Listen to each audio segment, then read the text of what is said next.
So with Barack Obama was put in office for two reasons. One was domestic, one was international. Every president of America is given a domestic mandate and an international mandate. Barack Obama's international mandate was to make Africa and its resources safe again for Western exploitation, in particular through the AFRICOM program of putting United States military bases within African soil, geographically located close to places with high levels of mineral reserve. So what's going on in Ghana right now? An agreement between the Ghanaian government and the United States to put a military base in Ghana. This is all strategic to make sure that if Africa ever decides to rise up and push back against European imperialism, aka white supremacy, they will not be in a military position to be able to do that. So Obama succeeded. And the reason he succeeded in Africa is because Africa, just like Black America, just like Black Europe, thought the presidency of Barack Obama was a blessing because we don't understand white supremacy and we don't understand politics. It doesn't matter whose face is on the cover. It doesn't matter whose face is out front. The only thing that matters is the color of the hand that makes the decisions. Barack Obama was a flunky. He was a functionary. He was a stool pigeon, and he was a puppet. And yes, he was a coon. Barack Obama did absolutely nothing to benefit Africa. He did absolutely nothing to benefit African people. Now, domestically, Barack Obama's job was to distract Black people in America long enough for the government to take everything that our ancestors fought for, roll it up into one big ball: civil rights, voting rights, affirmative action, equality, you name it, and roll it on over to the feminist movement, roll it on over to the LBGT movement, and roll it on over to the multicultural movement. So today in America, whenever you hear civil rights discussed, Black people are not in the conversation. It's gays, it's feminism, or it's multiculturalism. They use Barack Obama to take everything Black people fought for and give it to people who have never fought for Black people. What do you know about the situation of Black people in France? I'm somewhat familiar because I tend to study the international situation. Not thoroughly familiar, but I will say this. In all my travels, wherever I go, there's four things constant. I don't care if I'm in France, London. I don't care if I'm in South Africa, Nigeria. I don't care if I'm in Holland, Austria, Jamaica, Turks and Caicos, Canada, LA, Houston. On the planet, there's four constants for African people. Number one, we're worshiping a white Jesus. I don't care where you go. Black people in love with a white Christ. That's number one. Number two, you have mass incarceration of Black males at a rate 4 or 5 times their percentage of the population in that particular state. Number three, you have miseducation of Black children. You have the over-identification of Black children in classifications of mental retardation, ADHD, learning disabled. You have record numbers of single Black mothers raising our children on their own, okay?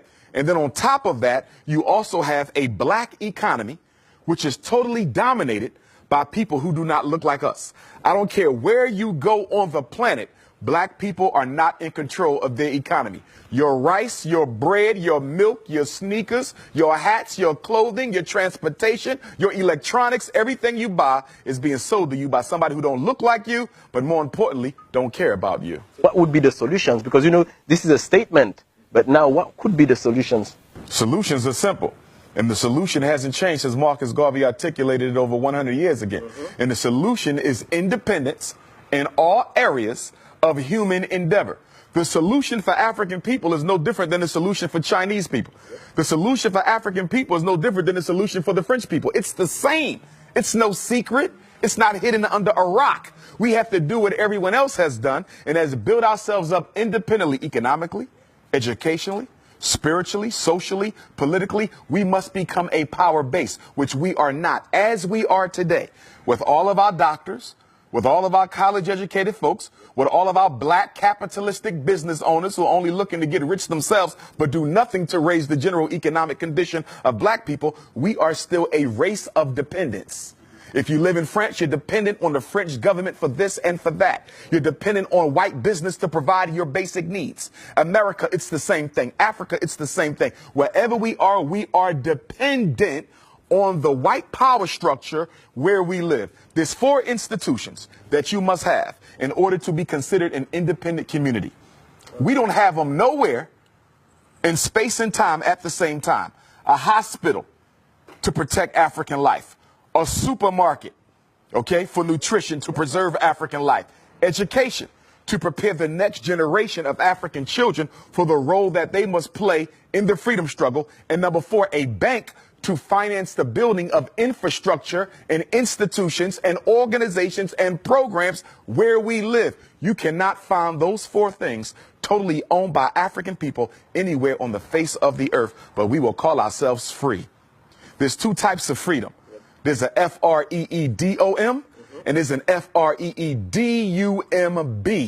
White people have the freedom. We have the freedom because we're too politically uneducated to recognize that it doesn't matter if you can drive a Mercedes. It doesn't matter if you can live in a white suburb. It doesn't matter if your black child can go to a white school. At the end of the day, what do you control? What do you own? What do you produce? What do you distribute?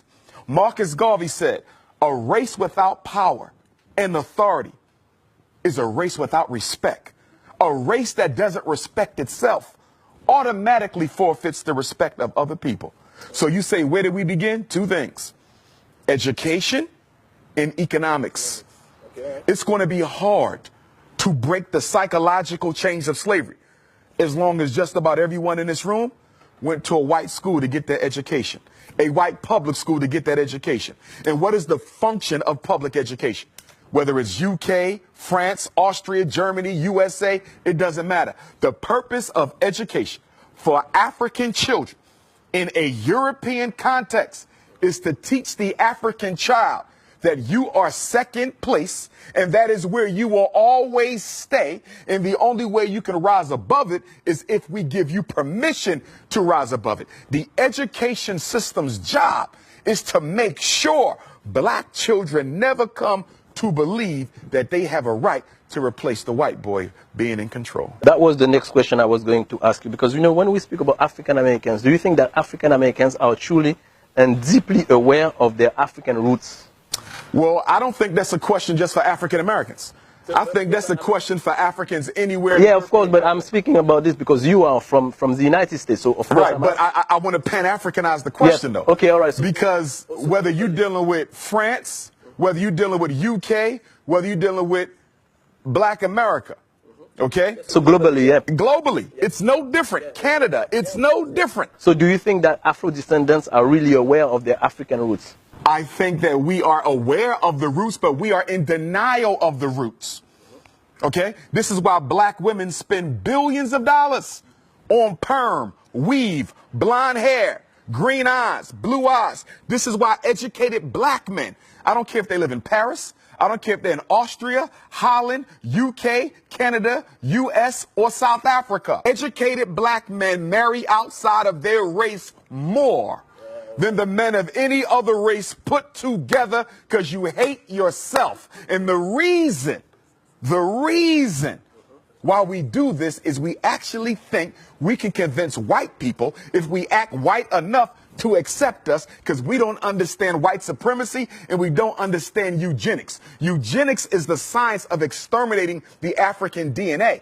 It don't matter if you're light skinned with green eyes, you still African. It don't matter if you're blue, black, purple with nappy hair, you still African. It don't matter if you in Paris speaking French or the US speaking English. At the end of the day, you carry the gene of Africa. And that gene of Africa is the most powerful DNA on earth. We are the only people who can reproduce ourselves in every other group. I can make a baby with a Chinese woman, it's an African baby. I can make a baby with a French woman, it's an African baby. An Arab, an East Indian, a Native American, it's an African baby. You understand? The white man cannot reproduce himself in any other woman but one who looks like him, because he's genetically recessive. I'm genetically dominant, and that's why he must eliminate me. Because in the natural order of things, if I do absolutely nothing, we can literally predict the date where he will no longer exist. So he has to make a decision. He either has to get rid of me first before nature gets rid of him. So speaking about this, what is your feeling about interracial marriage? I don't support it. Why? I have nothing against white women or Chinese women or Arab women or East Indian women, but the black man belongs with the black woman. The first institution that has to be built is the black family. If you don't save that, you save nothing else. If you don't build that, you build nothing else. A white woman can't understand my struggle. A Chinese woman can't understand my struggle. And what black men fail to recognize, even when you marry white or Arab or Chinese or East Indian or Latino, that woman is still loyal to her race. So it doesn't matter if she had your baby. It doesn't matter if y'all got married. It doesn't matter if y'all sleeping with each other. At the end of the day, her loyalty is not to her husband. It is to her community. And at any moment that that community calls on her to do a job, she will do it. So even though you're laying on top of her, she's still in charge of you.